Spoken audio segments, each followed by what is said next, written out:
করবেন না এবং হাতিকে কেউ উত্তপ্ত করবেন না। হাতির গতির পথে বাধা সৃষ্টি করবেন না। হাতিকে কেউ ঢিল পাথর ছুড়বেন না। বেলপাহাড়ি রেঞ্জের পক্ষ থেকে জনস্বার্থে প্রচারিত।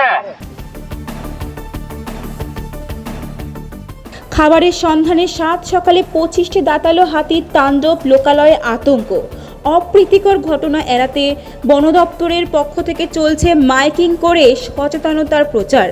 ঝাড়গ্রাম জেলার বেলপাহাড়ি এলাকায় সোমবার ভোর থেকেই দাঁতালো হাতির তাণ্ডবে চাঞ্চল্য ছড়ায়। খাবারের সন্ধানে জঙ্গল ছেড়ে লোকালয়ে ঢুকে পড়ে দাঁতালো হাতির একটি বড় দল। স্থানীয় সূত্রে জানা গেছে, প্রায় 23 থেকে 25টি হাতির দল বর্তমানে ঝাড়গ্রাম জেলার বেলপাহাড়ি এলাকার তারাফেনী ব্রিজের সামনে অবস্থান করছে।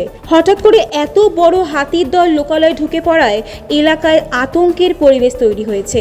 বন দপ্তরের কর্মীরা পরিস্থিতির ওপর নজর রাখছেন এবং স্থানীয় বাসিন্দাদের সতর্ক থাকতে নির্দেশ দেওয়া হয়েছে।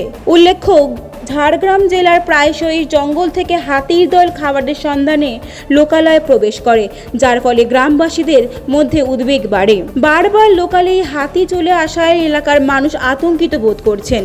বন দপ্তরের উদাসীনতার জন্যই এই ধরনের ঘটনা ঘটছে বলেই মনে করা হয়েছে সাধারণ মানুষের পক্ষ থেকে।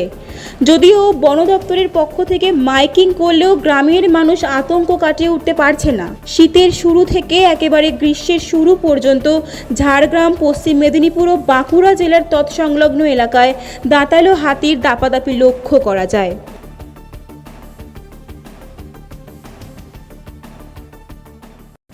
Bureau report, Bangabarta.